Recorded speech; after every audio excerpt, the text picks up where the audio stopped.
안녕하십니까. 11월 8일 마감 시황 방송을 시작하겠습니다. 먼저 잔고부터 살펴보겠습니다. 오늘 잔고는 1190만원이고요. 플러스 22만원입니다. 11월 달은 일단 그 출발부터 좀 좋았고요. 그 흐름이 지금 아직까지는 그대로 살아있는 것 같습니다. 다행이라고 생각이 되고요. 그래도 아직까지 조심해야 됩니다. 한 방에 나가 또 쭉 빠질 수 있기 때문에 항상 조심조심 하면서 조금씩 벌어야 되겠다 이런 생각이 듭니다. 자, 오늘 제가 봤던 시장에 대한 생각입니다. 일단 지난번에 미증시가 상승을 했습니다. 정말 힘겹게 올라가는 것 같은데 어느덧 많이 올라왔습니다. 이게 해외 증시 차트 보시면요, 독일 증시도 이제 위쪽으로 방향을 잡는 것 같고요. 다우지수는 진작부터 많이 올라와가지고 아주 강하게 지금 올라가고 있습니다. 1.3% 정도 올라가고 있는 상승을 했고요. 이 나스닥은 금리 인상 우려감 때문에 기술주들이 좀 힘을 못 쓰고 있는데 지난 밤에도 좀 밀리는 듯 하다가 장 후반으로 가면서 올렸습니다. 위쪽으로 밀어 올려가지고 0.85% 상승을 했습니다. 이게 지금 뭐 힘이 약해가지고 이대로 뭐 쭉 올라가는 흐름보다는 약간 좀 눌렀다가 가지 않겠냐 이런 생각이 들긴 하는데, 어쨌거나 큰 흐름으로 봤을 때 위쪽으로 지금 방향을 잡은 것 같습니다. 뭐 금리 인상 우려감 이런 게 있긴 한데 그냥 중비를 올리는 것 같아요. 그래서 일단은 시장은 바닥 찍고 방향을 돌렸다 이런 느낌으로 보면 되지 않을까 싶습니다. 오늘이 무슨 요일이냐면요, 화요일이죠. 그러니까 내일까지는 상승적으로 보면 될 것 같고요. 이제 목요일쯤 되면 조금 조심하고, 금요일은 가능하면 현금화 시키고 대충 이런 전략으로 지금 가고 있습니다. 항상 보니까 주 초에 월요일 쯤부터 해서는 올라가는 흐름이 나오는 것 같고요. 이제 목요일쯤 가서 금요일 들어가면 시장이 워낙 좀 불안하기 때문에 금요일쯤 되면 이제 국내 증시가 미국 증시 빠질까 싶어가지고 미리 이제 이렇게 빠지는 느낌이 들고, 그리고 미국 증시가 빠질 줄 알았는데 안 빠져버리니까 월요일부터는 또 상승하는 흐름, 뭐 이런 식으로 지금 계속 반복되는 그런 느낌입니다. 그래서 국내 증시 오늘 미증시가 상승했기 때문에 약간 강하게 이제 코스닥이 드디어 요 저항대를 뚫고 머리를 싹 들어 올리는 이런 그림이 나왔습니다. 그래서 시장이 상당히 긍정적으로 보여지고요. 그 다음 이 환율이 드디어 1,400원 밑으로 내려왔습니다. 그것도 많이 내려왔습니다. 지금 1,386원으로 내려왔고요. 요게 아마 외국인들로 하여금 매수가 들어오게끔 하는 것이 아닌가. 요게 해석하기에 따라 다르긴 한데, 일단은 지금 들어오면 이게 이제 1,400원대로 다시 가버리게 되면 손실이 생기겠지만, 원래 우리가 1,200원대 정도 했었거든요. 그러니까 정상화돼서 1,200원대로 가게 된다면 지금 외국인들이 달러를 가지고 들어가고 원화로 바꿔서 주식을 사놓으면 이게 만약 환율이 1,200원 되게 되면 그만큼 환차익이 생겨버리게 되겠죠. 그래서 그런 의미로 지금 조금 들어오지 않느냐 이런 생각으로 제 개인적인 그냥 전문 지식이 없는 그냥 제 개인적인 생각을 말씀을 드리는 겁니다. 그래서 외국인이 지금 매수가 계속 들어오고 있기 때문에 제가 보는 기준으로는 일단 외국인이 매수가 들어오면 계속 베팅을 하자, 이런 쪽으로 지금 가고 있습니다. 지금 대다수의 주식을 개인이 가지고 있는데, 특히나 기관은 최근 들어서 엄청나게 팔았거든요. 그러니까 투자주체별 매매 보시면 코스닥 기준으로 보시면요, 코스피도 마찬가지겠지만 코스닥 기준으로 보시면 기관이 지금 최근에 1,800억, 1,000억, 1,600억, 500억 이렇게 해서 계속 매도를 했는데요.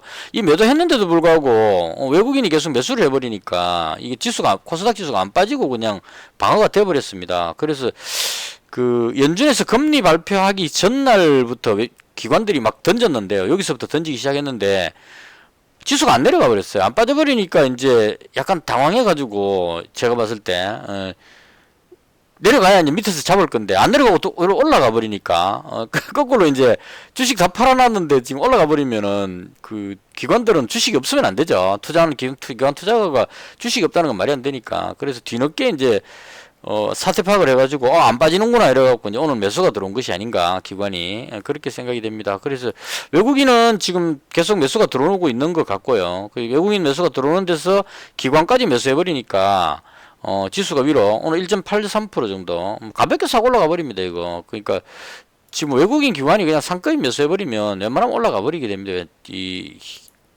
매도 주체가 거의 없는 상태이기 때문에요. 그래서 시장이 긍정적이다 이렇게 정리하겠습니다. 적어도 내일까지는 올라가지 않겠느냐 위쪽으로 이렇게 생각을 합니다. 그다음 그 10년물 국채금리 요건 조금 기분이 안 좋아요. 지금 4.227까지 올라갔는데요. 이게 금리 쪽으로 자꾸 영향을 주니까 기술주를 누르는 듯한 그런 느낌을 좀 줍니다. 그래서 요건 조금 마음에 안 드는데 일단은 환율이 조금 진정되고 있다는 이 부분이 국내 증시에는 좀 긍정적이지 않겠느냐 이렇게 정리를 하겠습니다. 자, 그 다음 종목 부분인데요. 제가 했는 걸 중심으로 해서 설명을 드리겠습니다. 제가 어제 가지고 있었던 게 KGTS를 300만원 가지고 있었고요. 그 다음 현대에버다임 200 태경비케 200이었는데 어제 제가 시간에 거래해서 100만원씩 더 잡았습니다. 더 잡아가지고 300 이렇게 넘어왔어요. 그러니까 뭐 다른 종목을 늘리는 것보다는 그냥 뭐 확실하다 싶은 제가 좋아하는 종목 쪽으로 집중하자 이렇게 해가지고 어제 시간의 거래까지 포함해서 300만원씩 세 종목 해서 900만원 가지고 넘어왔었습니다. 넘어왔는데 오늘 실제로 제가 수익이 22만원 났는데요. 이 수익의 반은 저기서 나온 게 아니고요. 다른 데서 나왔습니다. 오늘 새로 신규 편입한 종목부터 먼저 드릴게요. 아침에 클래시스라는 종목을 매수를 했습니다. 이걸 이게 100만원, 200만원, 300만원 잡았나요? 한 300만원 잡았던 것 같아요. 잡아가지고 클래시스 보시면 오늘 4.78% 올라갔죠. 이게 비중을 제가 300만원치를 잡았거든요. 잡았는데 다행히 올라갔습니다. 올라가고 수익이 났습니다. 이건 이제 이익 실현 다 하고 16,450원에 다 팔고 나서 마지막에 아무리 생각해도 시장이 좀 긍정적으로 보이니까요. 그래서 일단 다시 100만원치를 종가에 다시 잡았습니다. 장 끝부분에 다시 잡아가지고 현재 100만원을 가지고 있는 상태입니다. 그래서 여기서 오늘 300만원 잡아가지고 한 4.78%인데 분할 매도했기 때문에 대충 4%에서 3, 4, 10, 한 12만원 정도 되죠. 여기서 한 12만원 정도 수익이 나왔던 것 같습니다. 여기서 수익 나왔고, 그 다음, KGTS에서 수익이, 조금 나왔고요. 여기 3%인데, 지금 상승이, 요거는 제가 바로 이익 실현했습니다. 이게 좀, 요즘 너무 두서없이 방송해서 좀 그렇긴 한데요.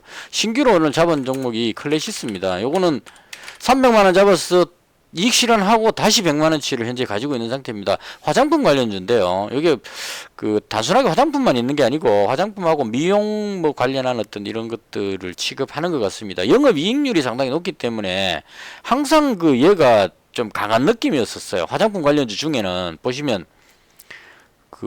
어저께도 한번 들어올리려고 지난번에도 올리려고 그러다가 밀렸고 틈만 나면 밀어 올리려고 노력을 합니다. 그래서 오늘 아침에 제가 왜 이걸 잡았냐면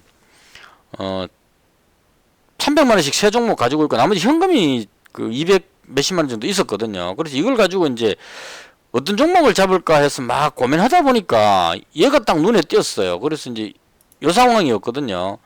딱 그림이 좋죠. 그래서 오늘 시장이 상승할 걸로 예상했기 때문에 지수가 상승하면 이 종목은 올라갈 확률이 높겠다 싶어가지고 그래서 이제 부담 없이 매수했습니다. 매수했는데 다행히 쭉 올라가가지고 여기서 수익이 좀 났다 이렇게 보시면 될 것 같고요. 자, 그 다음 KGTS인데 요거는 제가 300만원 가지고 있으면서 그렇게 말씀드렸는데요. 이게 아직까지 뉴스가 안 나왔습니다. 이거죠. 상용차 무슨 뭐죠 그거 법원에 회생 절차 신청을 했는데 그 결과가 지금 게시판에 그걸 보니까 11월 9일쯤 나온다고 이야기하는 사람이 좀 있는 것 같아요. 그래서 11월 9일이면 내일이죠. 그래서 오늘 아니면 내일쯤 나올 것 같다 싶어가지고 제가 KGTS를 300만원 잡으면서 어제 방송할 때 그렇게 말씀드렸는데 300만원 중에 100만원은 올라갈 때 이익 실현하기 위해서 갖고 있는 거다. 왜냐면 올라갈 때 이익 실현해놔야 그 다음에 이제 내려가더라도 버틸 수가 있죠. 그냥 다 가지고 있다가 밑으로 내려가 버리면 쭉 올라가는데 가만히 있다가 다시 내려와 버리면은 꽝 돼 버리잖아요. 그래서 올라갈 때 100만 원 이익 실현해 놓으면 다시 내려와도 그냥 100만 원씩 팔아먹었으니까 이익이다 이런 느낌으로 요거는 한 6, 7% 정도 올라갔던 것 같은데 쭉 올라갈 때요. 요때 100만 원씩 팔았습니다. 오늘 KGT에서 12,350원에 팔았거든요. 12,350원이니까 여기에서 그러니까 아침에 쭉 올라가길래 여기서 이제 100만 원씩 딱 팔아먹고 팔아먹고 그 다음에 이제 여기 50만 원씩 나눠서 팔았지 싶은데 제 기억에요. 지나고 나니까 기억이 잘 안 나네. 12,450원에 또 팔았죠.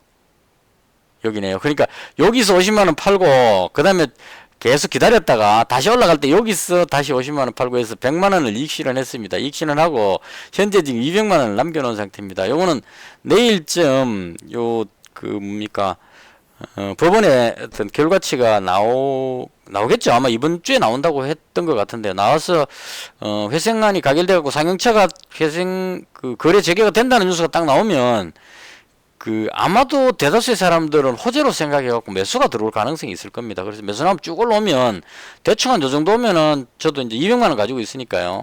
그 중에 한 100만원 정도는 팔아먹고 나머지는 가져가 보는 방향으로. 이게 재료 노출을 해갖고 그걸 내려가 버릴 수도 있기 때문에 일단 뉴스 나올 때는 사람들이 놀래갖고 매수가 들어올 겁니다. 그러면 이제 쭉 돌아서 올라가는데 이때 세력들이 어떻게 할지가 이제 중요할 겁니다. 올라갈 때 세력들이 여기서부터 끌어올렸기 때문에 막 팔아먹어 버리면 다시 내려가 버릴 수도 있다는 얘기죠. 꼬리 달고 내려가 버릴 수도 있으니까 일단 200만 원 가지고 있다가 쭉 올라가면 요쯤에서 내일 아예 아침에 요 13,900원 여기에 100만 원치 매도 주문 딱 넣어놓고 출발하는 게 마음이 편할 것 같습니다. 쭉 올라가서 딱 팔리면 그 다음에 나머지 100만 원은 가져가도 된다 뭐 이런 식으로 나름대로 그냥 구상을 해보는 겁니다. 꼭 이렇게 된다는 부분은 없지만 그래서 KGT에서 정리됐고요. 그 다음 태경 BK는 이게 정말 제 생각과는 좀 다르게 움직입니다. 그러니까 지금 보니까 요게 JP모간에서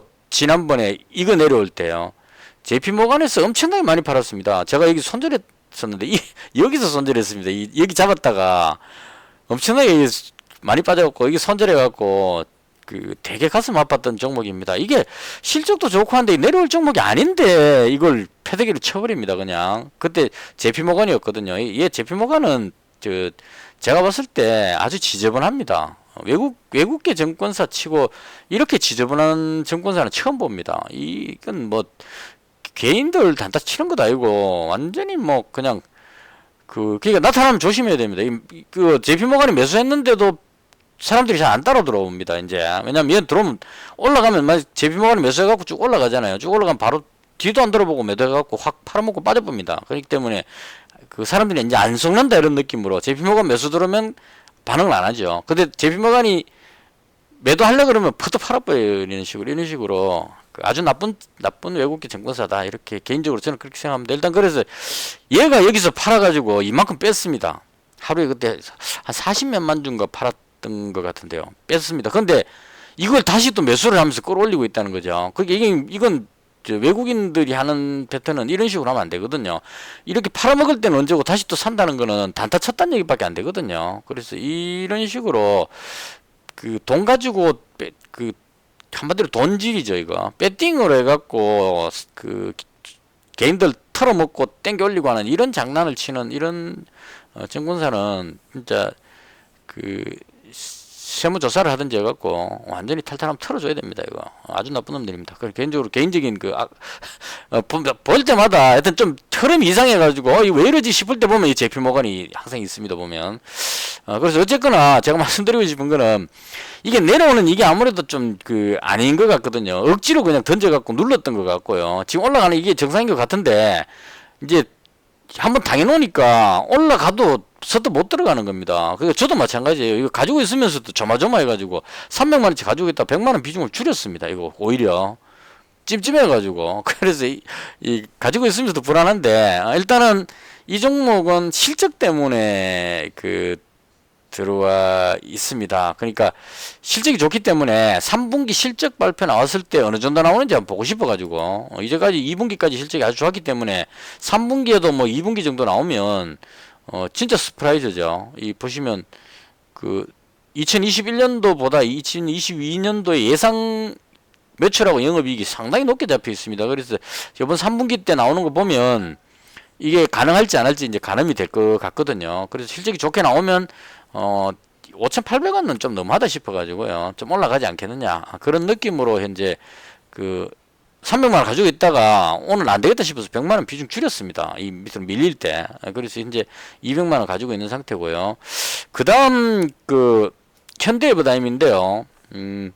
오늘 많이 올라갈 줄 알았습니다. 개인적으로는. 왜냐하면 오늘 실적 발표도 있고 그리고 그 제가 봤을 때 건설 장비 중에 이 데모라는 종목이 대장인 것처럼 올라가긴 하는데 제가 봤을 때는 얘보다는 현대해보다는 더 좋아 보이거든요. 여러 가지로 봤을 때. 근데 일단은 시장이 얘가 대장이라고 생각하고 얘만 지금 계속 끌어올리는 게 좀 그 안타깝긴 하지만 오늘도 보시면 얘 뒤로 밀리면 그냥 밀려버립니다.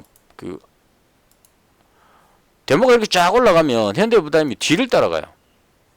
근데 빠질 때는 데모는 여기까지 빠졌는데요. 현대해보다는 확 더 빠져버리죠. 여기까지 빠져버립니다. 그러니까 이 뭔가 연결을 해놓고 매매를 하는 것 같아요. 데모가 올라가면 얘가 뒤에 따라 올라가고 데모가 빠질 것 같으면 먼저 빠져버립니다. 이게 그러니까 투자자들이 그걸 알고 그렇게 던지는 건지 얘가 먼저 반응을 합니다. 빠질 때는 먼저 빠지고요. 올라갈 때는 뒤에 올라가고 이렇게 그러니까 이등주의 어떤 그 비애 같은 그런 건데요. 그래서 이제 저도 그렇게 습관적으로 그렇게 되죠. 올라갈 때 여기서 오늘 사실은 매도 주문을 넣었었어요.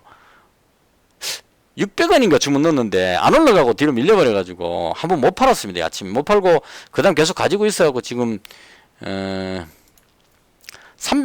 50만원을 더 잡아가지고 350만원 현재 비중을 가지고 있습니다. 그래서 조금 비중을 늘렸고요. 개인적으로는 그 건설 장비 쪽은 유용하지 않을까 하는 생각이 듭니다. 좀 향수 주스를 해버렸네. 그러니까 그 두섭씨 그냥 제 생각을 말씀드리자면 최근의 흐름이 그 네옴시티 관련해서 움직였거든요. 히림이 인디에프가 대장이었죠 사실은. 근데 인디에프 얘는 이상하니까 얘는 빼고 히림이라는 종목이 그 국토부 장관하고 같이 사우디를 방문한다는 그 방문단에 속한다는 그 이유로 해갖고 히림이 대장격으로 그때 끌어올렸습니다. 근데 오늘 지금 좀 밀렸죠. 그래서 이 부분이 저는 어떻게 생각했냐면 오늘 아침에 제가 그 생각이 들었는데요. 이건 뭔가 좀 잘못되고 있다는 생각이 들었습니다. 왜 잘못됐다고 생각하냐면 네옴시티가 사우디에서 어떤 그 빈살만 왕세자가 야심차게 어떤 건설을 하는데 이걸 국토부 장관이 나서서 하는 건 아닌 것 같아요. 이건 그 정치를 떠나서 제가 봤을 때 이건 뭔가 잘못됐다. 왜냐하면 그 건설 회사들이나 기업체들이 입찰을 하는 게 맞을 겁니다. 그래야 거기서 경쟁력 있는 기업이 거기에서 입찰을 딸 가능성이 높아지겠죠. 전 세계 다른 뭐 중국이나 다른 나라들하고 경쟁해 가지고 예를 들어서 뭐 터널공사 이러면 그 터널공사에 특화된 어떤 기업이 거기 들어가서 입찰을 해가지고 거기서 이제 실력으로 승부해갖고 따야 된다고 봅니다. 근데 국토부 장관이 가서 계약을 하게 되면 어떻게 되냐면 국토부 장관이 거느리고 가가지고 거기서 그 사우디에 거기 그쪽 관계되는 장관하고 이제 막 이야기를 하겠죠. 근데 문제는 뭐냐면 성과를 내야 된다는 게 문제입니다. 이 정치인 쪽이나 이쪽에 있는 사람들은 기업인들하고는 다르다고 봐요.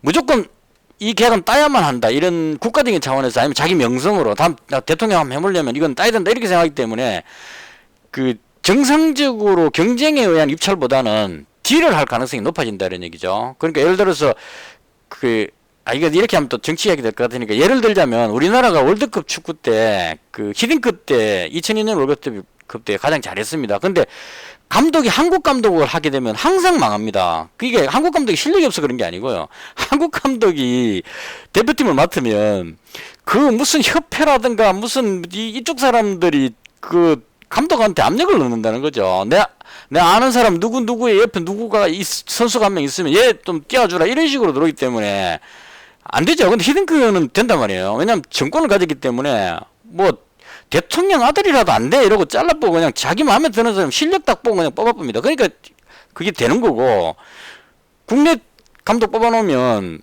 어떤 이권에 해가지고 이것저것 만들어 놓으면 이 조화가 안 된다는 겁니다. 잡탕밥이 돼버리죠. 누구 아는 사람 이 집어넣어버리고 나면 얘들이 실력이 그렇게 조합이 안 된다는 얘기입니다. 그래서 스포츠는 다 깨져버리죠. 그래서 국가대표 감독은 외국 감독을 주로 쓰게 되는 이런 상황이라고 봅니다. 이걸 이제 예를 들자면 국토부 장관이 가갖고 사우디에 가서 계약을 따면 안 된다는 거죠. 그러면 국토부 장관 그 정계에 연결되는 그 로비하는 이 기업들 다 데리고 가가지고 그 쓸데기 없는 이상한 애들까지 다 조합을 해갖고 그걸 입찰을 따버리게 되면 그 입찰도 잘 안 될 거고 덤핑해갖고 따게 되면 그 수익도 안 나오게 되고 개판된다 이런 얘기입니다. 그래서 오늘 아침 생각난 게 국토부 장관이 나서면 안 된다. 개별 기업들이 거기 가서 입찰을 따고 정부는 지원만 해주면 되죠. 뒤에서 국토부 장관이 거기 가서 공사할 것도 아닌데 그거 나서갖고 그 방송 나와가지고 네옴시티에 내가 공사를 한 건 딴다는 어깨 힘주 이런 자세가 난 잘못됐다 이렇게 생각합니다. 그래서 네옴시티는 문제가 있다.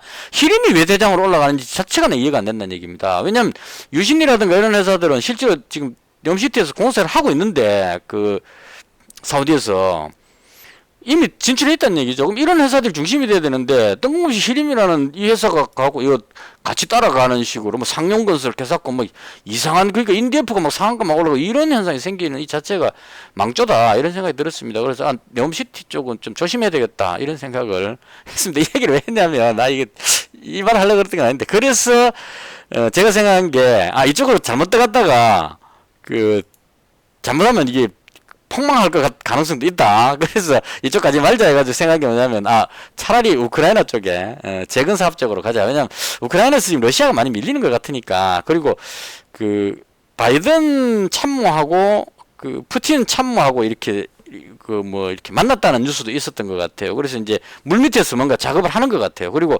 이번 그 미국 중간 선거가 지금 오늘인가 하는 것 같은데요. 중간 선거에서 공화당이 이길 가능성이 높다고 합니다. 근데 공화당은 우크라이나에 그 재건에 너무 돈을 많이 지원해주지 않겠다고 지금 공약을 내놓은 겁니다. 그러니까 바이든 정부 때는 러시아를 막기 위해서 그 젤렌스키한테 이것도 해주고 저것도 해주고 막 해가 막 퍼줬는데 공화당이 만약에 그 다수당이 돼버리게 되면 그게 그 의회를 통과를 못 한다는 얘기입니다. 지금 뭐 이걸 왜 지금 몇백 조씩이나 되는 데를 왜 우리도 뭐 지금 힘든데 그거 왜 도와주냐 못 도와준다 이렇게 해버리면 지원이 안 될 수 있다 이런 얘기죠. 그래서 이렇게 되게 되면 우크라이나 입장에서도 난감하다는 겁니다. 전쟁 무기만 계속 받아갖고 전쟁하는 그게 목적이 아니죠. 하고 나서 나중에 재건을 해야 되는 겁니다. 다 부서졌는데 건물이고 도로고 다 부서졌는데 전쟁 끝나고 아무 지원도 없다. 그러면 그 지금 다 부서진 폐허를 복구시키는 게 어려워질 겁니다. 그럼 계속 전쟁을 할 수가 없다는 얘기죠. 상대적으로. 하이무식하고 전쟁 한 10년 했다. 10년 뒤에 우크라이나라는 나라가 초토화돼 버리게 되면 지원 안 해주면 이 복구가 안 된다 이런 얘기죠. 그래서 이런 거 다 감안하면 우크라이나 입장에서도 좀 이제 양보를 해야 될 때가 그러니까 끝까지 갈 때까지 가자 이거보다는 협상을 통해서 대충 그 뺏겼던 땅 일부 이제 회복하고 또 크림반도 이런 거는 또 넘가주고 뭐 이렇게 해서 협상하는 쪽으로 가야 되지 않을까라는 게 개인적인 생각입니다. 어쩔 수 없는 선택으로. 푸틴 대통령도 지금 러시아가 전투에서 밀리고 있죠. 그래서 지금 자꾸 쫓겨나갖고 군인들이 죽어나가고 밀리는데 끝까지 싸우겠다 이렇게 할 수도 없을 겁니다. 그래서 미국과 러시아가 서로 간의 어떤 이권에 의해 가지고 협상할 가능성이 높아진다고 개인적으로 그렇게 생각합니다. 그래서 그렇게 됐을 경우에 움직일 종목이 뭐냐 했을 때 우크라이나 재건 쪽 뉴스 나왔을 때 가장 움직였던 게 건설 장비 쪽이었다 이렇게 생각을 합니다. 그래서 그 중에서 지금 데모가 대장으로 올라가 버렸는데 얘는 너무 많이 올라가 버려 가지고요. 지금 그 최고점까지 올라가 버렸죠. 시장에서 얘가 대장이라고 인식해버렸기 때문에 사람들이 여기 몰려 들어갑니다. 그래서 올라가는데 이렇게 많이 올랐는데 얘를 계속 땡겨 올리기는 좀 부담스러울 겁니다. 그럼 이제 후발주를 땡겨 올릴 건데요. 개인적으로 봤을 때 현대해버다임이 아직까지 전고점 돌파를 안 했기 때문에 그리고 얘는 월봉으로 보면 아직까지 여기까지 공간이 남았습니다. 그래서 이런 걸로 봤을 때 대장이 싹 교체되지 않을까. 그러니까 데모의 어떤 움직임을 무시하고 현대해버다임이 강하게 치고 올라갈 가능성도 있지 않을까. 라고 생각을 해봅니다. 현대해버다임 기업 설명회 개최인데요. 이게 지금 하고 있다는 얘기인가요?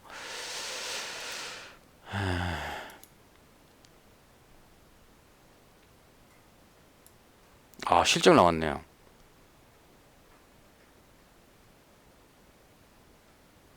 잠정 실적 공시인데요. 단기 실적 이거는 지금 해야 됩니다.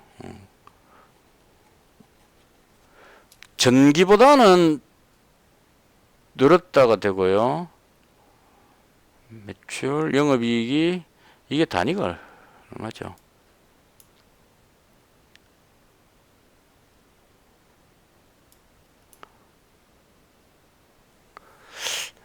되게 높진 않은데요. 이거 그냥 되게 안 높아도 된다고 봅니다. 매출하고 영업이익하고 그 다음에 당기순이익 이렇게 저는 보통 비교를 하거든요.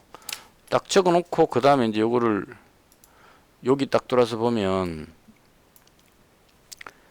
지금 920억 정도 나왔던 것 같고요. 매출이. 영업이익이 47억 나왔고요. 그 다음에 당기순이익이 56억 나왔습니다. 그러니까 전분기보다 조금 더 나왔죠. 920억이고 그 다음에 영업이익이 47억. 그러니까 뭐 되게 뭐 탁월하게 실적이 되게 잘 나왔다 이건 아닌데 전분기보다는 더 잘 나왔다 이런 얘기고요. 이게 전분기보다 더 잘 나왔다는 게 단순하게 그렇게 볼 수는 없는 게 전년도에 영업이익이 마이너스 1억이었는데요. 지금 올해는 보시면 1분기도 45억 있고 2분기 31억, 3분기 지금 47억이면 76에 감산도 안 되려 76에 47 하면 113억 정도 되죠. 지금 1, 2, 3분기에서 113억입니다. 영업이익이 113억이 나온 거죠. 지금 현재 4분기가 남았는데도 불구하고 그럼 여기다가 했을 때